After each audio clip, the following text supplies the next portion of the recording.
शब्द रचना।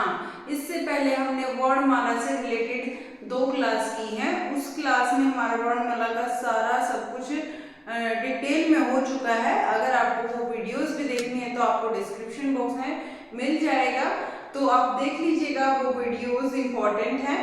और यहाँ पर हम हर एक लेवल की जो हिंदी व्याकरण है हमारी, हर एक लेवल की यहाँ पर हम कवर कर रहे हैं। या तो आप स्कूल में पढ़ते हैं, या फिर आप जॉब रिलेटेड प्रिपरेशन कर रहे हैं, या फिर आप कॉलेज लेवल पर पढ़ रहे हैं, आप कहीं पर भी पढ़ रहे हैं, सब जो हमारा हिंदी से रिलेटेड टॉपिक है, तो अब यही आपके लिए बहुत ज़्यादा यूजफुल होगा। तो आप जरूर से जरूर बने रहिएगा वीडियो में अंत तक। यहाँ पर हम बहुत इंपॉर्टेंट टॉपिक डिस्कस करेंगे, शब्द रचना, जो कि बहुत ज़्यादा लंबा टॉपिक है। तो यहाँ पर आज हम कुछ टॉपिक इसका कवर अप कर लेंगे, कुछ रह जाएगा तो कल वाली वीडियो में कर लेंगे। तो यहाँ पर आपको शब्द रचना से ही शब्द समझ में आ रहा है कि शब्द रचना क्या होता है। शब्दों से कोई रचना बनती है, यानी वर्णों के जो हमारे वर्ण होते हैं, वर्णों के सार्थक संघात को शब्द कहते हैं। यानी सार्थक जिसका कोई अर्थ निकलता है वो होते हैं हमारे शब्द, जैसे राम, श्याम, बस, कमल, ये सारे के सारे हमारे सार्थक हैं जिसका कोई अर्थ निकलता है। और शब्दों के हमारे 2 रूप होते हैं, एक तो सार्थक शब्द होते हैं, एक हमारे निरर्थक शब्द होते हैं। 2 तरह के शब्द होते हैं, सार्थक शब्द और हमारे निरर्थक शब्द। निरर्थक शब्द, ठीक है, 2 तरह के शब्द होते हैं, सार्थक और निरर्थक। ये इंपॉर्टेंट है क्योंकि जो सार्थक होता है जो अर्थ के साथ जो दर्शाता है किसी चीज को, निरर्थक जिसका कोई अर्थ ही नहीं निकलता है तो निरर्थक होता है। लेकिन यहाँ पर आज की क्लास में हम सार्थक शब्द को डिस्कस करेंगे, क्योंकि सार्थक शब्द के भी कई सारे यहाँ पर भेद हैं, तो इसीलिए सार्थक को डिस्कस करेंगे। सार्थक शब्द क्या होते हैं और सार्थक शब्दों के भेद क्या होते हैं। तो सार्थक शब्दों के यहाँ पर 5 भेद होते हैं, और सार्थक शब्द का मतलब होता है जिसका कोई शब्द का अर्थ निकलता हो। तो यहाँ पर सार्थक शब्दों के कितने भेद होते हैं? सार्थक शब्दों के 5 भेद होते हैं। तो सार्थक शब्दों के भेद, सार्थक शब्द के भेद कौन कौन से होते हैं? यहाँ पर 3 यहाँ पर हमारे 5 भेद होते हैं। तो कौन कौन से होते हैं? अर्थ के आधार पर, रचना के आधार पर, उत्पत्ति के आधार पर, तो इस तरह से इसके भेद होते हैं। तो पहला सार्थक का रहेगा रचना के आधार पर। रचना के आधार पर, किसके? रचना के आधार पर। फिर होता है हमारा उत्पत्ति के, रचना के आधार पर और अर्थ के आधार पर। अर्थ के आधार पर, यहां पर हम आधार पर, और फिर होता है उत्पत्ति, उत्पत्ति के आधार पर। तो यहाँ पर इंपॉर्टेंट है ये टॉपिक बहुत ही ज्यादा। रचना के आधार पर, अर्थ के आधार पर, उत्पत्ति के आधार पर, ये आप ऊपर नीचे लिख सकते हैं, लेकिन अगर बेसिकली इसका फंडा है कि पहले तो रचना के आधार पर कुछ भी रचना होती है उससे जो शब्द बनते हैं वो, फिर अर्थ के अर्थ की बजाय पहले शब्दों की क्या होती है? अर्थ नहीं लिखना है, पहले शब्दों की उत्पत्ति होती है, फिर उसका अर्थ निकलता है। तो यहाँ पर जो ये मिस्टेक बिल्कुल भी नहीं करना। तो यहाँ पर आएगा हमारा उत्पत्ति, उत्पत्ति के आधार पर, और फिर आता है हमारा अर्थ के आधार पर। सबसे पहले रचना हुई किसी भी शब्द की, फिर उसकी उत्पत्ति हुई, फिर उसका अर्थ निकला, और फिर हमारा 4th नंबर पर क्या रहेगा? 4th नंबर पर हमारा काव्य शास्त्र, अर्थ के आधार पर। काव्य शास्त्र अर्थ के आधार पर, ठीक है। और हमारा यहाँ पर लास्ट एंड फाइनल क्या रहेगा? लास्ट एंड फाइनल रहेगा प्रयोग के आधार पर या विकल्प के आधार पर। प्रयोग के आधार पर, ठीक है। तो यहाँ पर हमारे 5 हो गए।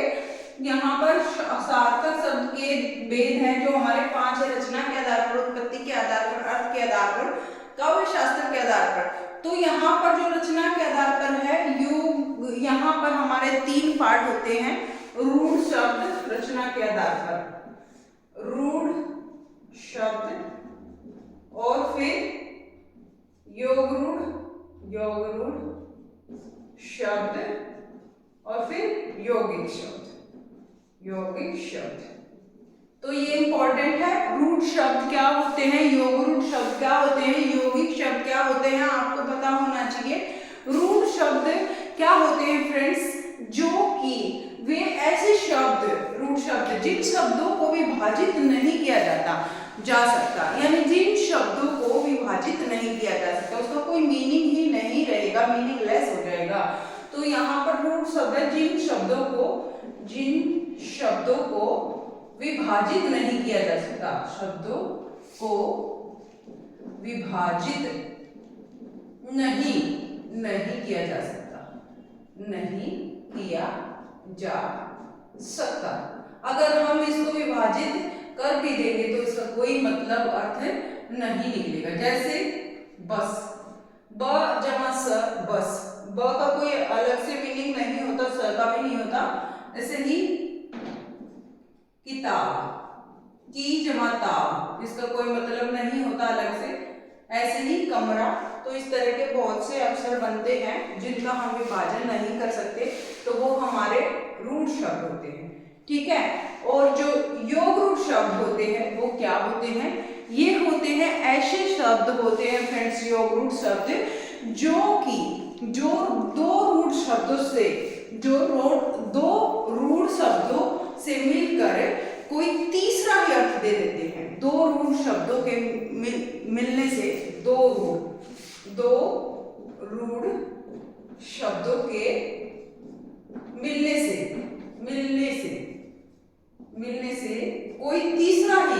कोई तीसरा अर्थ दे देते हैं, तीसरा अर्थ दे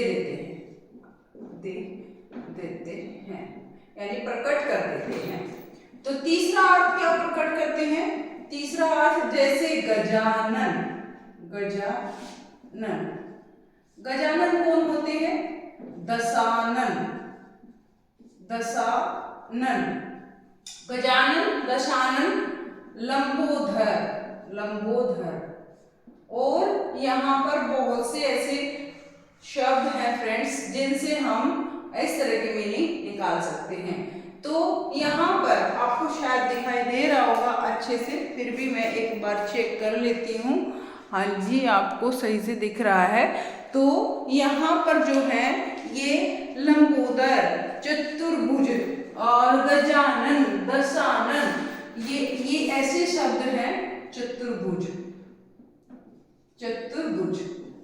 ये ऐसे शब्द हैं फ्रेंड्स जो कि किसी तीसरे ही अर्थ को प्रकट करते हैं। जैसे गजानन मतलब, गज मतलब हाथी, गज हाथी के मुख के समान जिसका मुख हो, तो गणपति भगवान जी होते हैं, तो गजानन। तो यहाँ पर गणपति भगवान को प्रकट कर दिया गया है इस एक शब्द से। दशानन जिसके 10 मुख थे, रावण, तो दशानन रावण को प्रकट करता है। यहाँ पर लंबोदर जो है ये भी हमारा गणपति भगवान को दर्शाता है। लंबोदर जिसका उदर मतलब जिसका पेट बड़ा हो, तो ये लंबोदर, और चतुर्भुज इसकी 4 भुजाएं होती है। तो ये हो गए हमारे कौन से शब्द, योग रूढ़ शब्द। कौन से शब्द आ गए, ये योग रूढ़ शब्द आ गए। और इसको हम बहुवीरी और पर्यायवाची भी बोल देते हैं। बहुवीरी इसलिए बोल देते हैं, बहुवीरी भी ऐसे ही होते हैं। तो इस तरह के शब्द बहुवीरी में आते हैं, तो बहुवीरी, और यहाँ पर हम पर्यायवाची भी इसको बोल देते हैं। और यौगिक शब्द ऐसे होते हैं जो 2 शब्दों से मिलकर बनते हैं। कौन से 2 शब्द, यहाँ पर यौगिक शब्द 2 शब्दों से मिलकर बनते हैं, जो कि होते हैं क्या, 2 रूढ़ शब्द मिलकर बनते हैं। दो रूढ़ शब्द मिलकर शब्द बनता है, लेकिन यहाँ पर कोई तीसरा अर्थ प्रकट नहीं करता है। जैसे रेल जमा गाड़ी, क्या बन गया, रेलगाड़ी, रेल जमा गाड़ी। रेल अलग मीनिंग को शो कर रहा है, गाड़ी अलग मीनिंग को शो कर रहा है, लेकिन इसी में ही मीनिंग है इसका, कोई बाहर से कुछ भी मीनिंग नहीं आ रहा है, जैसे हमारा योग रूढ़ में आता है। यौगिक शब्द में 2 रूढ़ शब्द मिलकर जो शब्द बनाते हैं, जैसे रेलगाड़ी, याद रखना है, जैसे रेलगाड़ी। और यहाँ पर एग्जाम्पल हो सकते हैं फ्रेंड्स, गुड़ सवारी।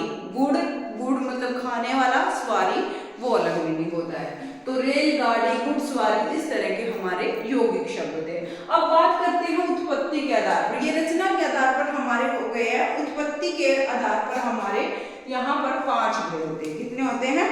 उत्पत्ति के आधार पर हमारे 5 होते हैं। कौन कौन से होते हैं? यहाँ पर उत्पत्ति के आधार पर 5 होते हैं। तत्सम, तत्सम शब्द, तद्भव शब्द,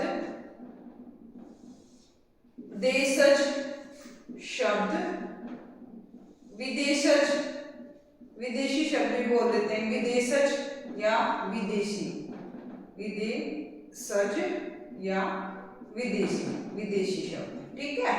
और फिर आता है लास्ट एंड फाइनल संकर शब्द।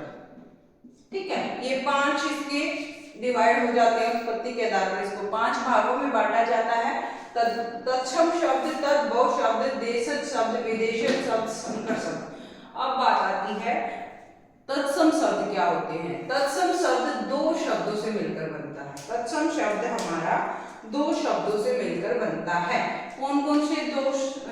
यहाँ पर तत् जमा सम, तत् जमा सम, ये 2 मिलकर बनाते हैं तत्सम। तत्सम बना देते हैं। और जो तत्सम होता है उसके समान, यानी इसका मतलब होता है उसके समान, उसके समान, उसके समान। किसके समान? जैसे संस्कृत में इनको यूज किया जाता है, ऐसे के ऐसे संस्कृत के शब्दों को हिंदी भाषा में प्रयोग कर लिया जाता है। तो वो होते हैं हमारे तत्सम शब्द। जैसे कि यहाँ पर हमने आम्र, आम्र, आम को ऐसे के ऐसे हमने प्रयोग कर लिया है, आम्र। ठीक है। और भी बहुत से शब्द हैं। क्या शब्द हो सकते हैं? सोचिए, यहाँ पर ग्रह भी हो सकता है। ग्रह शब्द भी संस्कृत, ग्रह मतलब घर, आम्र मतलब आम। तो ये तत्सम शब्द हैं हमारे, जो ऐसे के ऐसे हमने इसमें ले लिए हैं हिंदी में। नेत्र, और क्या है? नेत्र। तो इस तरह के एग्जाम्पल यहाँ पर आ जाते हैं जो कि हमारे तत्सम में आएंगे। ठीक है फ्रेंड्स, आगे बात कर देते हैं तद्भव शब्दों की। तद्भव शब्द क्या होते हैं? और यहाँ पर बहुत सारे एग्जाम्पल होते हैं, जैसे अग्नि। तद्भव शब्द होते हैं फ्रेंड्स जो तत्सम शब्द होते हैं। इन तत्सम शब्दों को कुछ ना कुछ, किसी न किसी कारण से इनमें परिवर्तन करके हम इनको ऐसे के ऐसे परिवर्तन करने के बाद हिंदी में प्रयोग कर लेते हैं। तो ये होते हैं हमारे क्या? तद्भव शब्द। यहाँ पर तद्भव शब्द का ये अर्थ निकलेगा। तद जमा भव, तद जमा भव, यानी तद जमा भव का मतलब क्या होता है? तद जमा भव, तद जमा भव मतलब उससे उत्पन्न, उसी, उससे उत्पन्न। किससे उत्पन्न? तत्सम शब्दों से उत्पन्न, उससे उत्पन्न। यहाँ पर उससे उत्पन्न हो गया, यानी तत्सम शब्द में जो हम आम्र का यूज कर रहे थे, आम्र को यहाँ पर हमने आम लिख दिया, और ग्रह को यहाँ पर हमने घर लिख दिया। क्या लिख दिया? घर लिख दिया, घर। और नेत्र को यहाँ पर आंख लिख दिया हमने, आंख। तो ये जो शब्द होते हैं, जो तत्सम शब्दों से हम परिवर्तन करके हिंदी में यूज कर लेते हैं, तो हमारे तद्भव शब्द ये होते हैं। ठीक है। आई होप आपको क्लियर हो गया होगा तत्सम शब्द कौन से होते हैं, संस्कृत में ऐसे कैसे यूज कर लिए जाते हैं, हिंदी में संस्कृत के शब्द, तद्भव में उसी में कुछ परिवर्तन करके हम प्रयोग कर लेते हैं। और फिर आता है बात देशज शब्द की। ठीक है। यहाँ पर बहुत से शब्द और बन जाते हैं, मयूर, मोर, इस तरह के। तो यहाँ पर बात करते हैं देशज शब्द। देश जमा ज, यानी इसका अर्थ होता है हमारा देशज शब्द में देश जमा ज, देश प्लस ज, देशज। यानी देशज का मतलब होता है जो गांव से ऐसे के ऐसे शब्द बना दिए जाते हैं, गांव में ही सीमित रह जाते हैं वो शब्द, गांव में ही सिमट कर रह जाते हैं, ऐसे शब्द होते हैं हमारे कौन से? देशज शब्द, हमारे गांव में जो यूज किए जाते हैं। जैसे कटोरा, डोंगा, खिचड़ी, इस तरह के जो शब्द होते हैं वो होते हैं हमारे देशज शब्द, देशी भाषा में जो यूज करते हैं, लेकिन उनका कहीं पर भी और प्रयोग नहीं करते हैं, लिखने में भी हम उसका कोई प्रयोग नहीं करते हैं, हमारे साहित्य में भी हम उसका कोई प्रयोग नहीं करते हैं। तो हमारे देशज शब्द हो गए। फिर बात करते हैं विदेशज शब्द। विदेशी शब्द कौन से होते हैं? विदेशज शब्द होते हैं जो दूसरे देश से ऐसे कैसे ले लिए जाते हैं, दूसरे देश से बिना परिवर्तन ले लिए जाते हैं, परिवर्तन ले लिए जाते हैं। जैसे कि डॉक्टर शब्द ऐसे कैसे इंग्लिश भाषा का शब्द है, हम यहाँ पर यूज कर लेते हैं। ऐसे ही हॉस्पिटल, ठीक है, हॉस्पिटल भी ऐसे कैसे शब्द हम अंग्रेजी भाषा से उठाकर हिंदी में यूज कर लेते हैं। और इसी तरह से और भी बहुत सारे अक्षर यहाँ पर हमारे बन जाते हैं, जैसे चश्मा, बम, इलाज, चश्मा, बम, इलाज, ये सारे के सारे हम ऐसे कैसे यूज कर लेते हैं दूसरे देश से लेकर। और हमारे संकर शब्द क्या होते हैं, ये बहुत ही ज्यादा इंपॉर्टेंट है। संकर शब्द में बिल्कुल भी आप पजल नहीं होना। संकर शब्द क्या होते हैं, यहाँ पर हमारे क्या होते हैं संकर शब्द, यहाँ पर हमारे जो है संकर शब्द देसी और विदेशी, देसी प्लस विदेशी दोनों से मिलकर बनते हैं। देसी यानी रेल और गाड़ी विदेशी शब्द है, रेलगाड़ी। रेल हमारा देशी शब्द हो गया, विदेशी हमारा गाड़ी होगा, तो रेलगाड़ी। देसी और विदेशी से मिलकर जो बनते हैं संकर शब्द होते हैं, जैसे किताब घर, लाठी चार्ज, लाठी जमा चार्ज, इसलिए मिलकर ये इंग्लिश का शब्द हो गया, ये हमारा देशी शब्द हो गया लाठी चार्ज, लाठी चार्ज। तो इस तरह से ये शब्द बनते हैं, ठीक है फ्रेंड्स। और भी इसके बहुत से एग्जाम्पल है, जैसे फिल्म घर, किताब घर, इस तरह के इसके एग्जाम्पल हैं। तो संकर शब्द बिल्कुल अच्छे से याद कर लीजिए। इस तरह से क्वेश्चन यहाँ से पूछे जाते हैं। संकर शब्द में कुछ भी शब्द दे देंगे, उनमें से हमें ढूंढना होगा कि संकर शब्द कौन सा है। अगर आपको कंसेप्ट क्लियर है तो इजीली आप उसको फाइंड आउट कर लोगे क्या आंसर है इसका, क्या ऑप्शन है। तो ये हो गए हमारे उत्पत्ति के आधार पर, ठीक है फ्रेंड्स। आई होप ये आपको वीडियो बहुत ही ज्यादा यूजफुल लगेगी। यहाँ तक हमारे हो गए हैं उत्पत्ति के आधार पर, आगे हम करेंगे कल। यहाँ तक इनफ है क्योंकि यहाँ पर बहुत सा हमारा टॉपिक क्लियर हो गया है और ये इम्पोर्टेंट है, तो इसीलिए आज इतना ही करेंगे। कल की क्लास लेते हैं, उसमें हम ये तीनों क्लियर कर लेंगे कल वाली क्लास में। अर्थ के आधार पर यहाँ पर और काव्य शास्त्र अर्थ के आधार पर, प्रयोग के आधार पर, ये भी बहुत ज्यादा इंपॉर्टेंट है। पूरी की पूरी लगभग ग्रामर इसमें ही आ जाती है, हिंदी की व्याकरण पूरी की पूरी आ जाती है इनके अंदर ही। तो बने रहिएगा चैनल के साथ, और चैनल को अभी तक सब्सक्राइब नहीं किया है तो सब्सक्राइब कर लीजिए और बेल आइकन को प्रेस कर लीजिए ताकि आपको नोटिफिकेशन टाइम से मिल जाए। बाकी अपनी क्लास एक ही समय पर रहती है, शाम को 8 बजे, ठीक है friends. Thank you so much video में अंत तक बने रहने के लिए। आई होप ये कंसेप्ट आपको क्लियर हो गया होगा, और कंसेप्ट क्लियर हो गया होगा तो ज्यादा से ज्यादा शेयर कीजिएगा, कमेंट करके जरूर से जरूर बताइएगा क्लास आपको कैसी लगी। Bye bye, take care, keep smile. फिर मिलते हैं नेक्स्ट वीडियो में, तब तक के लिए हंसते रहे, मुस्कुराते रहे, ख्याल रखिए अपना, बाय बाय।